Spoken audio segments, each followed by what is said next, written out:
बेचारी देवरानी। पंखुरी दीदी, कल रात से ना मेरी तबीयत बहुत खराब सी लग रही है। बुखार जैसा भी लग रहा है। लगता है परसों मैं बारिश में भीगी थी ना, इसलिए ऐसा हो गया। हाय राम, ये क्या हो गया? रुको सिया, देखो तो कितना बुखार है तुम्हें। अरे तुम्हें तो बिल्कुल भी बुखार नहीं है। और सिया, बारिश का मौसम तो चला गया, अभी तो ठंड हो रखी है। नहीं पंखुरी दीदी, मुझे बुखार है। बाहर से नहीं लेकिन अंदर से है। अब अंदर का बुखार चेक तो नहीं कर पाओगी ना आप। और मुझे ना अंदर ही अंदर वीकनेस भी लग रही है।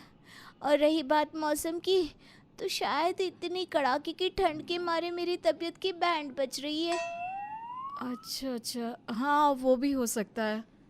तो फिर पंखुरी दीदी, मैं जाती हूँ आराम करने, इससे पहले कि मेरी तबीयत और बिगड़े। ओके। ठीक है सिया, तुम अपने कमरे में जाकर आराम करो, मैं सारा काम कर लूँगी, तुम बेफिक्र रहो। ओके दीदी, थैंक यू सो मच दीदी। बेचारी मेरी देवरानी। ये कहानी है बेचारी देवरानी सिया की, जो हमेशा अपने ससुराल वालों के सामने बेचारी बनने का ड्रामा करती है और उनसे अपना काम कराती है। और बेचारे सभी ससुराल वाले भी उस पर दया करते और उसका काम करते थे। एक दिन, रक्षित परसों लीना का रिसेप्शन है। सभी ना एकदम महंगे महंगे और क्लासिक कपड़े पहनेंगे और मैं जोकर बनकर जाऊंगी वहाँ पर, वही अपने पुराने कपड़े पहनकर। मेरी तो किस्मत ही फूटी है। ओफो सिया, तुम रोना बंद करो। ये लो, ये मेरा क्रेडिट कार्ड लो और जितनी शॉपिंग करनी है उतनी करो, लेकिन यूँ रो मत। मुझे तुम्हें ऐसे रोते हुए देखना अच्छा नहीं लगता ज़रा भी। रक्षित, तुम ना वर्ल्ड की सबसे बेस्ट पति हो। मैं तो यही दुआ करती हूँ कि इस दुनिया की हर लड़की को तुम जैसा पति ही मिले। I love you Rakshit. I love you too Siya. Siya Rakshit के गले लगती है और फिर इतनी शॉपिंग करती है कि बेचारे रक्षित का बैंक बैलेंस 0 हो जाता है। अरे ये क्या, सिया ने तो मेरा पूरा बैंक बैलेंस 0 कर दिया। Oh my God. खैर, इतना पैनिक होने की ज़रूरत नहीं है। बेचारी के पास मॉडर्न आउटफिट्स भी तो नहीं थे और दूसरों को देखकर तो उसका मन उदास होता ही ना। जाने दो, करने दो उसे जितना खर्चा करना है। अगले दिन जब सास देवयानी की सहेलियाँ आती हैं, तभी पंखुरी तो सबकी अच्छे से खातिरदारी करती है, लेकिन सिया हेडफोन्स लगाकर यहाँ से वहाँ घूम रही होती है। तभी देवयानी की सहेलियाँ कहती है, अरे देवयानी, तेरी बहू तो हेडफोन्स लगाकर ऐसे घूम रही है जैसे किसी गार्डन में घूम रही है। वही तो, ऐसा नहीं कि घर पे मेहमान आए हैं तो ज़रा नमस्ते ही कर दो, खातिरदारी तो दूर की बात है। पंखुरी जाकर सिया को हेडफोन्स उतारने के लिए कहती है और उसे देवयानी की सहेलियों के सामने आने के लिए कहती है। तभी सिया देवयानी को कहते हुए सुनती है, अरे अब क्या बताऊं बहनों, मेरी बड़ी बहू इतनी अच्छी है कि पूछो मत। घर का सारा काम ठीक से करती है और हर मायने में ना एकदम बेस्ट है। वही छोटी बहू देवयानी, वो तो बहुत ही वर्स्ट है। पता नहीं मायके वालों ने क्या संस्कार दिए हैं। अच्छा, कर और जम के बुराई कर मेरी, फिर मैं भी तुझे बताती हूँ, वो भी अच्छे से। देवयानी को उसकी सहेलियों से अपने बारे में बुरा भला कहते हुए देखकर सिया को बहुत गुस्सा आता है। और फिर जब देवयानी और सिया एक रोज़ बाजार जाते हैं, तभी सिया जानबूझकर देवयानी को अकेला छोड़कर कहीं चली जाती है। देवयानी घबरा जाती है। ये क्या, सिया बहू कहाँ चली गई तू? सिया बहू, हे भगवान, सिया बहू। अरे भाई साहब, आपने मेरी बहू को देखा क्या? वो अभी मेरे साथ ही थी यहाँ पे, लंबे लंबे बाल थे उसके। मेरी पर्स भी उसी के पास चली गई। उसने मेरी पर्स पकड़ी थी। नहीं माता जी, हमने आपकी बहू को जाते हुए नहीं देखा, सॉरी। हाँ जी, मैं तो यहीं पे खड़ा हूँ कब से, पता नहीं कहाँ चली गई आपकी बहू। ये बहुत बड़ा बाजार है और आए दिन यहाँ पर किसी ना किसी को किडनैप करके ले जाते हैं। हे भगवान, किडनैप? अरे नहीं नहीं नहीं नहीं, मम्मा मेरी बहू यहीं कहीं गई होगी, मैं ढूंढती हूँ उसे। देवयानी का अजीब बहुत घबराता है और वो पागलों की तरह सिया को पूरे बाजार में ढूंढने लग जाती है।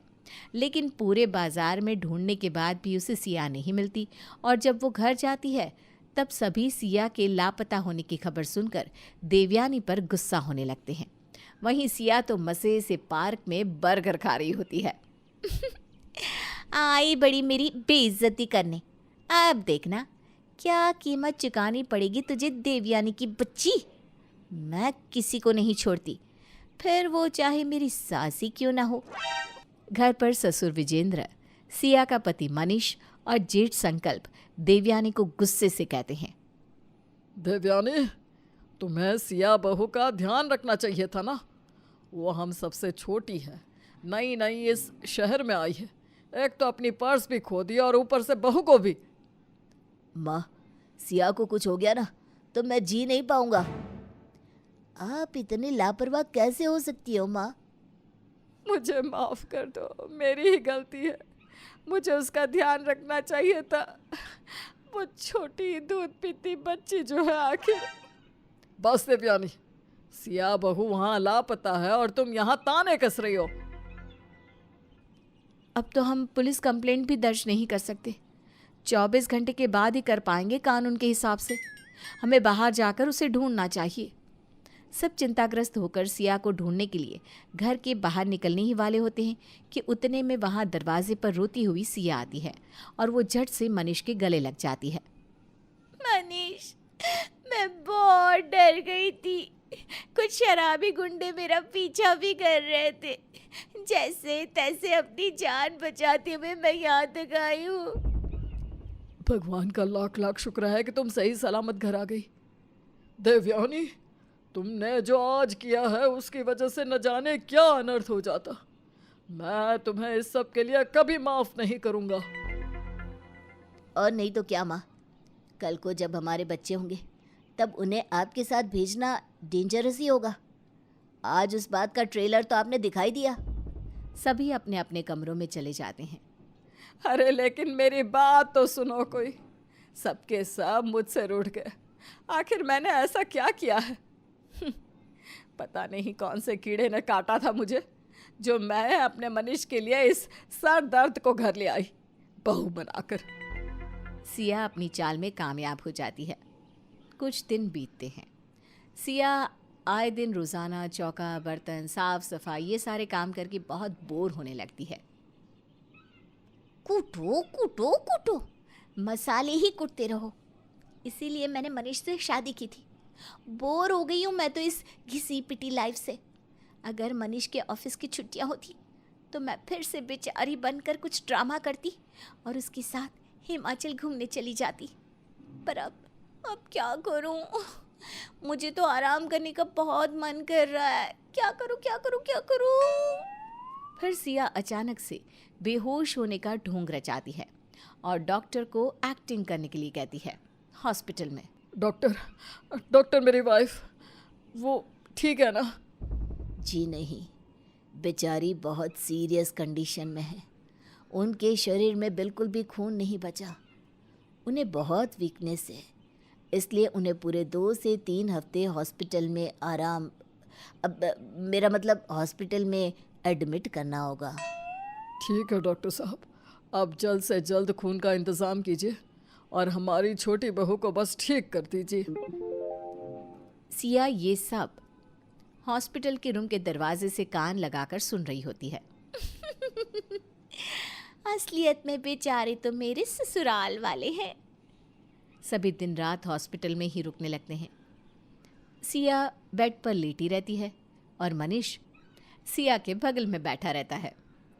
बेचारी मेरी सिया, लगता है इसे किसी की नज़र ही लग गई है। फिर अगले दिन जब सब घरवाले सुबह बिना बताए हॉस्पिटल में आते हैं, तब वो देखते हैं कि सिया तो अपने हॉस्पिटल रूम में सलाइन को निकालकर ग्लूकोज बोतल को माइक बनाकर गाते हुए बेड पर नाच रही है। ला ला ला ला ला ला ला, ला ला ला ला ला ला ला। मेरी सारी नन्ही नन्ही सी खुशियों को पूरा करने के लिए मैंने अपने बेचारे ससुराल वालों के सामने बेचारी बनने का नाटक किया हर बार। हाँ, अच्छा तो नहीं लगा, लेकिन अब क्या करूँ, आदत से मजबूर हूँ मैं। सभी समझ जाते हैं कि सिया ने तो ये सारा नाटक किया है। बेचारी हमारी सिया बहू, अब क्या बोले इसे। पगली ना समझ कहीं की, इतनी छोटी छोटी बातों के लिए इतने सियापे किए। कितनी खुश लग रही है ये गाते और नाचते हुए। हम सबसे छोटी है ये, और वक्त के साथ सब समझ जाएगी। पर एक बार हमें बोल देती तो हम खुशी खुशी इसकी बात मान लेते।